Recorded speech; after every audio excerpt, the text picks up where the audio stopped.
Les règles douloureuses, mesdames et messieurs, comprendre et calmer les douleurs, tout le monde le sait, hein, les règles douloureuses ont des incidences multiples et multiformes sur la sérénité des femmes. Sociologiquement, il y a des incidences et puis aussi au niveau psychique, psychologique, physiologique. Et le docteur Madi est avec nous pour nous en parler. Moi, la première question, hein, docteur, pourquoi on dit règles? Par rapport à quoi on dit règles? Parce que c'est cyclique. D'accord. C'est pourquoi on dit les règles, c'est réglé.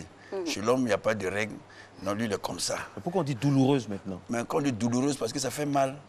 Parce que ça fait mal. Et puis, tout à l'heure, elle disait comme ça que c'est une pathologie. En fait, ce n'est pas une pathologie. C'est un phénomène. Non, mais c'est physiologique. Parce que je pense qu'il est mieux que ça soit douloureux pour que la femme sache qu'il y a des précautions à prendre. Parce que si ce n'est pas douloureux, elle ne prendra pas de précautions. Elle va se retrouver dans le woro ou bien dans le bus, mais en train de rougir. C'est-à-dire, comme vous lui avez dit, c'est du rouge.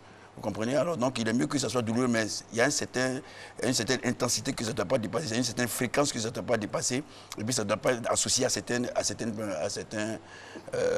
pathologies, non pas à certains symptômes. Et là, on parle de règles douloureuses pathologiques. D'accord. On va aller au cœur du sujet pour comprendre pourquoi ces règles-là sont douloureuses et d'autres sont non douloureuses. Oui, elles sont douloureuses parce qu'il y a une substance qu'on appelle la prostaglandine. Il y a des femmes qui sécrètent plus de prostaglandine que d'autres. Vous comprenez? Les femmes sont différentes d'une femme à une autre. Donc, il y en a qui il y a une hypersécrétion de cette substance-là qui fait qu'il y en a qui vont ressentir ça plus douloureusement et plus fréquemment et puis plus intensement. Et puis d'autres non, d'autres c'est juste des petites crampes, tout ça. Voilà, des petites crampes qui, malheureusement, indisposent certaines femmes. Voilà. Et surtout quand ça survient. Je me souviens qu'au bureau, j'étais assis en face d'une femme, j'étais dans son bureau, et puis paf, ça a déclenché. Et puis j'ai senti dans son regard que c'était ses menstrues. Il dit, oui, ça vient de me surprendre. Il dit, non, ça ne t'a pas surpris. Allez. Donc elle allait aux toilettes. Donc ça peut surprendre les femmes à n'importe quel moment, mais je pense qu'il est mieux, les femmes, elles doivent se connaître. Malheureusement. Se connaître, le mot est lâché. Docteur, quels sont les facteurs qui aggravent ces douleurs?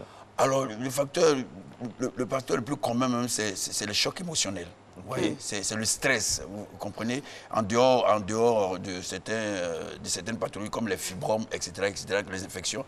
Mais c'est surtout chez la femme, j'ai compris que c'est le stress, c'est l'angoisse, vous comprenez? Ça va encore augmenter parce que dans l'angoisse, dans le stress, il y a ce qu'on appelle l'adrénaline qui est un vasoconstricteur qui va encore aggraver encore ces dysménorrhées, comme on le dit, parce que c'est le terme même qui est scientifique, c'est les dysménorrhées. Voilà. Docteur, est-ce qu'il y a une classification à faire en termes de règles douloureuses? Il y a plusieurs types. Oui, il y a plusieurs types. Ouais, il y a les dysménorrhées primitives, c'est-à-dire que la femme, depuis qu'elle fait ses règles, elle n'a que des règles douloureuses. Et puis, il y a les règles douloureuses qui sont secondaires, c'est-à-dire qu'elle n'en faisait pas, et puis à un certain moment de la vie, bon, ben, ça a commencé. Oui, et puis, il y a les règles douloureuses qui sont tardives, c'est-à-dire à l'âge de 45 ans, et ça commence. Et à chaque période, justement, correspond à une certaine pathologie. Justement, vous avez parlé de 45 ans là. Docteur, à quel âge ces douleurs surviennent-elles généralement? Non, généralement, on a...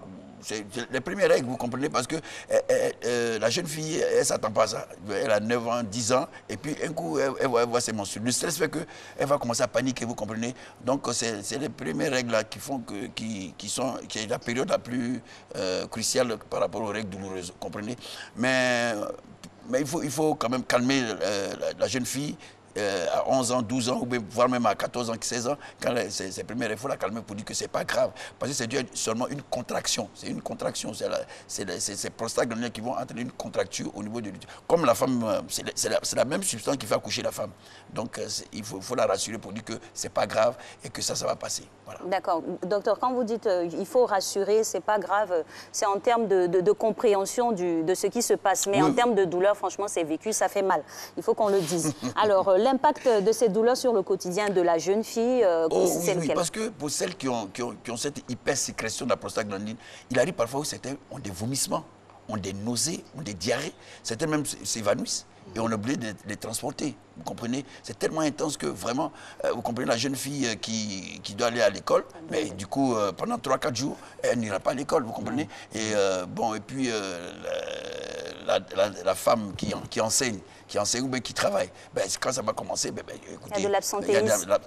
L'absentéisme. Donc, c'est un impact. Et puis, il y a certaines aussi qui ont cette tendance à avoir honte devant les gens, de dire que... Il y a la gêne, voilà, il y a ouais, il y a la gêne, l'inconfort. ça, Et puis il y a vous beaucoup de choses aussi dites, Il y a des du mythes, stress. des légendes Oui. par rapport aux règles douloureuses. On dit par exemple, j'en discutais avec ma réalisatrice quand on préparait l'émission, qui me disait Vous que parlez de les gens votre disent de plus en plus que quand une femme a les règles douloureuses, c'est Oui.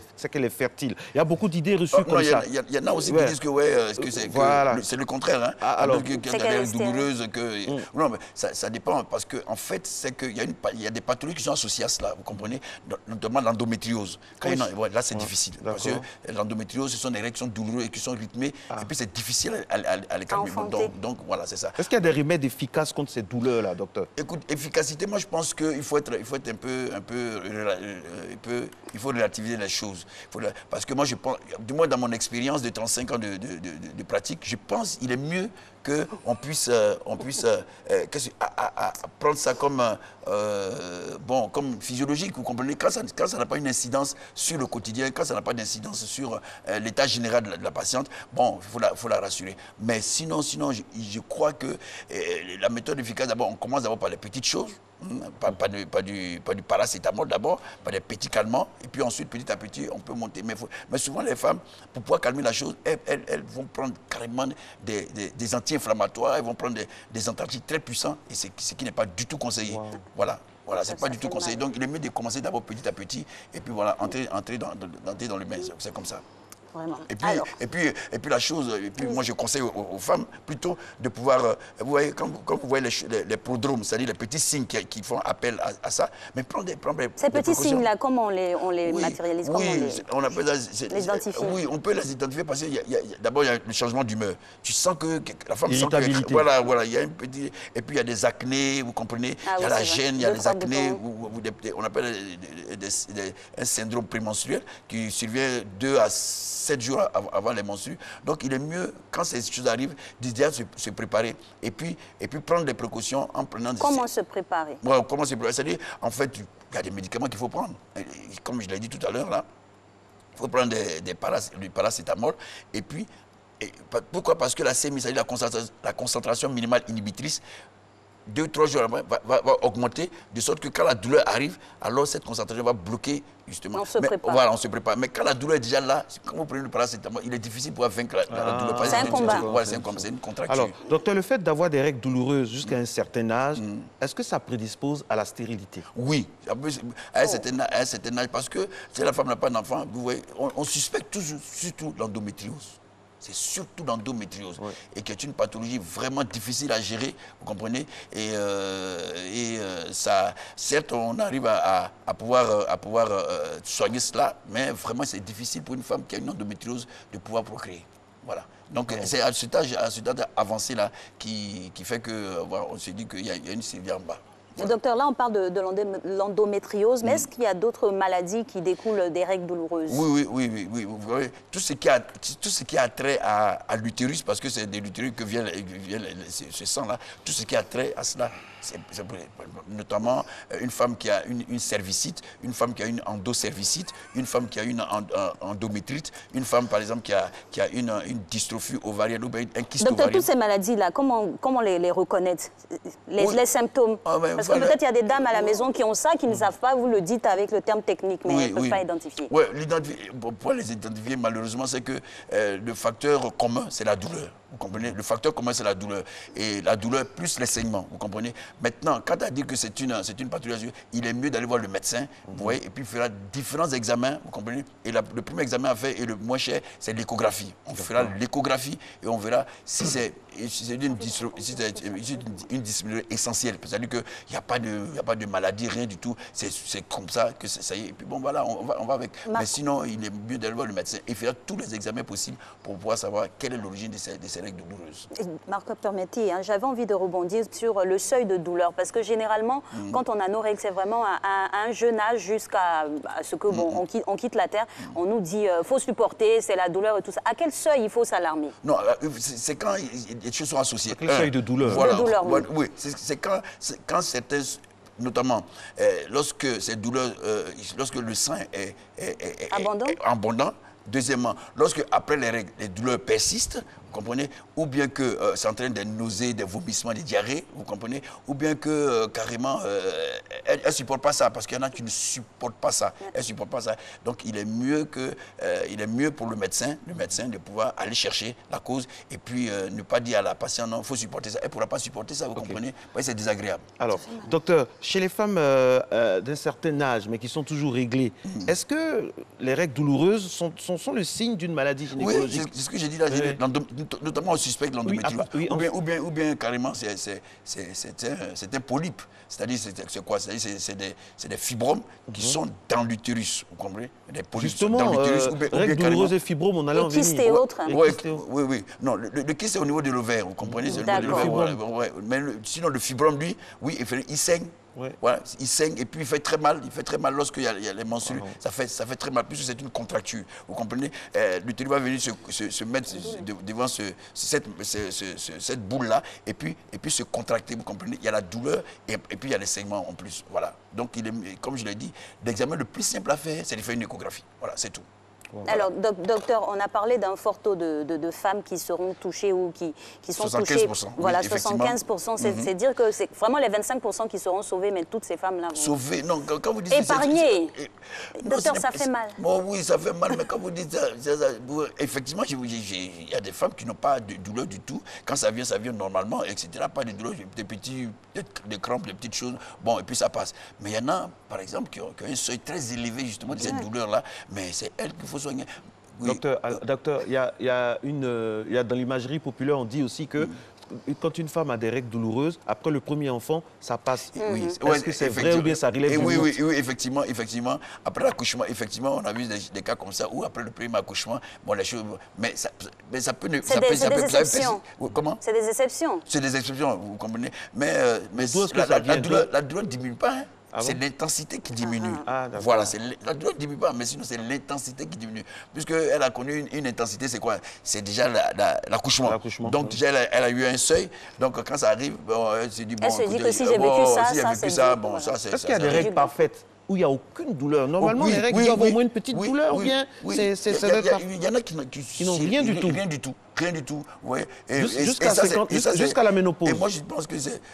En tout cas, dans mon expérience, je pense que c'est pas bien parce que tu n'as rien du tout. Alors, mais oui, mais écoute, tu montes dans le woro. Tu montes dans le woro, je ne suis pas maso. Non, mais franchement, docteur, vous êtes si docteur qui veut la douleur de ses patients. Vous souhaitez la douleur. La douleur n'est pas pathologique. Une douleur peut être un signe annonciateur.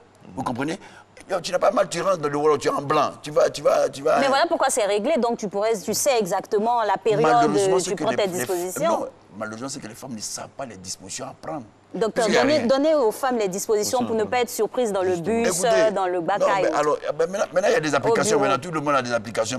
Ils savent, il y a des applications. Et puis, bon, dans cette période-là... Celle qui n'a pas forcément l'application qui télécharge. C'est pourquoi j'ai dit aux femmes toujours, cherchez à vous connaître. Vous comprenez? Parce qu'avant que les règles ne viennent, il y a des syndromes. C'est-à-dire qu'il y a des petits signes d'appel. Ton humeur change et puis... Tu as des nausées, tout ça.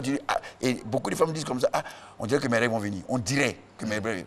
Tu vois? Et c'est cyclique, c'est pour qu'on appelle règle, c'est cyclique. Donc quand c'est cyclique, tu sais pertinemment, tu peux déjà savoir prendre tes dispositions. Alors à ce moment-là de votre propos, là, docteur, dites-nous, à ce niveau-là, là on parle des règles douloureuses, on ne parle pas des règles tout court, on parle des règles, mais qui sont douloureuses. Quelles sont les incidences psychiques, psychologiques et physiologiques? Oui, écoutez, vous savez, il y a certaines femmes, d'abord, il y a certaines femmes, par exemple, qui sont très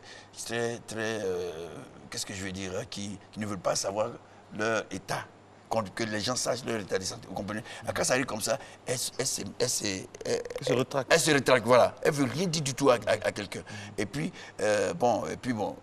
les élèves, par exemple, les élèves, tout ça qui sont en classe, il y a des taquins. Il y a des taquins qui disent, elle a serré. Et puis, bon, ça fait honte. Moi, je me souviens quand j'étais... D'où l'accentuation de l'éducation des cycles menstruels, même à l'école, que ce soit pour les filles comme les garçons. C'est ça. Il faut leur dire que oui. Il y a des cours, normalement. Oui, il y a des cours pour ça. Même s'il y a des cours, mais il y a des moqueurs. Hein, oui, c'est des cours à sensation. Il y a des puéricultrices. Oui, tout ça, oui, mais malheureusement, c'est que la mentalité est évolutive. Hein, donc, les gens, ils rigolent, tout ça. Et puis, bon, la femme n'aime pas faire savoir aux gens que, ouais, je suis... Ça fait un peu honte, de se dire qu'on est surpris par ça. Oui. Et elle ne peut pas le dire. Docteur, règles douloureuses et alimentation. Voilà. Alors, j'ai vu dans la littérature qu'il y a certains aliments qu'il faut prendre, qui pourraient bloquer éventuellement la sécrétion des prostaglandines, tout ça.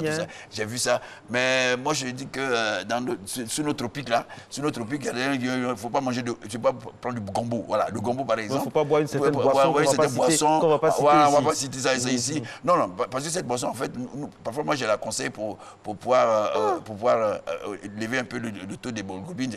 Je n'ai pas dit ce machin. Voilà. Je n'ai pas dit le nom. Je ne vais pas dire le nom. Justement, docteur, des fois, c'est malheureux de le savoir ou de le faire. Il y a des personnes, je vais le dire, c'est des hommes qui incitent leurs femmes à prendre certains médicaments pour couper les règles ou pour pas que ça vienne juste parce qu'ils ont envie d'aller avec elles. Ce n'est pas conseillé. Mais moi, je le fais, hein, mon ami. Mesdames et messieurs, bienvenue. J'aurais pas dû poser la question. Bienvenue à Nuit d'honneur avec Dr Madi. Il se passe toujours quelque chose. Jusque-là, il était trop sérieux. J'ai envie de dire, c'est le pompon. Le meilleur médecin, vous le provoquez. Le meilleur médecin, c'est lui-même le cobaye. Si toi, tu commences des choses comme ça. Vous avez tout notre soutien, Madame Madi. Franchement, tout notre soutien. Donc, en fait, non, c'est pas du tout conseillé. Il est mieux de se maîtriser. De laisser la nature faire. Oui, laisser la nature faire, c'est pas normal. Donc, les histoires, les subterfuges qu'on trouve là, il faut laisser la nature. Décembre, la concentration et tout ça. Il faut laisser la nature faire ses choses. Il y a des femmes qui sont venues me voir le jour de leur mariage. Le jour du mariage, alors, et effectivement... Il faut programmer le mariage. Justement, ça se programme, c'est la femme qui choisit la date. Comment c'est pas... Moi, j'ai eu... Généralement, à la nuit de noces, on est fatigué, on ne fait rien. C'est connu de tous.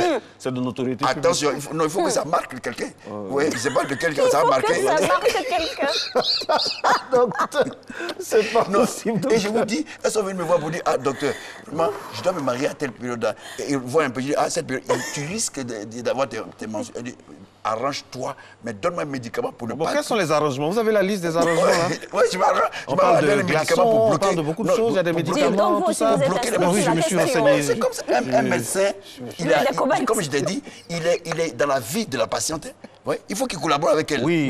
Et puis, bon, dans tous les cas, on donne ces médicaments. Après, ça passe. Après, les menstrues viennent. Docteur, alors moi, j'aimerais poser une question relativement à l'hygiène pendant les règles, tout court, et pendant les règles douloureuses. On voit que la science évolue, c'est de plus en plus fin, les protections. Alors, vous êtes plus ancienne école ou nouvelle école? Non, je suis à cheval entre l'ancienne école et la nouvelle école. Je crois que l'ancienne école aussi, c'est pas très confortable avec l'évolution. Non, je suis à cheval entre l'ancienne et la nouvelle école. Ça, c'est bien dit. La nouvelle école, parce que je vais surtout sur les réseaux sociaux, je vais surtout pour pouvoir me... Alors, qu'est-ce qui est plus pratique? Alors, ce qui est pratique, c'est que ne touchez à rien là-bas. Pardon? Ne même pas mettre la main dans la... Non, laissez, on a compris. Ne mettez pas la main, parce que ça s'élimine tout seul. Ça se nettoie seul. Ça se nettoie seul. Vous voyez? Est-ce que je peux dire un mot? Bon, ok, je ne vais pas dire le mot. Bon, et ça se nettoie seul. Le vagin s'élimine seul. Parce que c'est par le vagin que ça passe. Les règles viennent de l'utérus, et puis ça passe par le vagin, et puis ça sort. Donc, mais quant à l'odeur, des fois, il y a de fortes odeurs. Comment ne pas incommoder les autres? Voilà, c'est que c'est le vestibule même qui sent. Voilà, c'est-à-dire que c'est pas le... Non, c'est le vestibule qui est odorant, pas qui sent. Malodorant, voilà. Non, quand je dis ça, écoute, je t'ai toujours dit que moi, je viens de Boribana. Je viens de Boribana. C'est fini, là. Malodorant, ils comprennent pas. Il faut que si ça sent, c'est que, voilà, c'est que c'est pas bon. Si ça sent, c'est que c'est pas du tout bon. Nous espérons du talent. Là, c'est signe d'une maladie ou d'une infection sous-jacente. Oui, voilà. C'est qu'il y a quelque chose en bas. D'accord. Sinon, les règles, normalement, il y a pas répondu à la question, docteur, finalement. Parce que c'est de plus en plus petit, la protection. Quant à la protection. Quant à la protection. Les serviettes hygiéniques, les tampons et autres. Serviettes hygiéniques, pour les femmes qui travaillent, tout ça, c'est important que... On voit des pubs qui nous montrent que c'est de plus en plus fin. Est-ce que c'est pratique?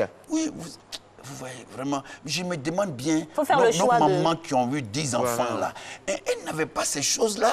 C'est qu'elles avaient, c'est le... Docteur, on revient au petit tissu, là? Oui, au petit tissu rouge, il est rouge. C'est ça, le kojo, là. Très bien. Non, je peux répéter. Il a dit le kojo. Oui, le kojo rouge, mais il protège. Nos mamans protègent, elles avaient 10 enfants, et puis malheureusement, c'est qu'on a tué. Mais elle avait 10 enfants. C'est tout. Mais pourquoi est-ce qu'elle, de façon naturelle, elle portait ça? Et puis aujourd'hui, nous, on Mais veut... généralement, les mamans de cette époque, Alice, c'est vrai ne qu'elles provoquez étaient pas, c'est actives, bon comme ça. mais elles restaient Alice, beaucoup plus Tu à m'as la dit- maison. tu m'as C'était dit- les tu m'as mamans dit tout à au l'heure foyer. que Au foyer. j'étais l'ancienne école et la nouvelle école. Oui. Donc, moi, l'ancienne école a des ingrédients que la nouvelle école peut utiliser. D'accord. Donc, quand on Je est à la dis, maison, il est mieux, mesdames, retourner à l'ancienne école et puis Ok. porter ce que Donc, vous devez porter. mesdames et C'est messieurs, tout. Et puis le mesdames et reste, là, messieurs, Protégeons-nous vivants. Mesdames et messieurs, surtout mesdames, il est mieux d'être à l'ancienne école vivante. c'est tout. Vivante pour... Elles avaient 10 enfants. Voilà. En tout cas, on espère que vous avez, Alors. au-delà donc de ces fous rires, pu percevoir donc le sujet dont il est question sur les règles douloureuses, comprendre et calmer les douleurs. Notre intention, nous, c'est pas du tout de vous infliger des douleurs, mais à travers un sujet, sourire. à travers un sourire, à travers un petit élément, vous apporter la joie de vivre en ce matin. Merci Edith, d'être c'est tout. resté en notre compagnie et très bonne journée, très bonne santé à toutes et à tous.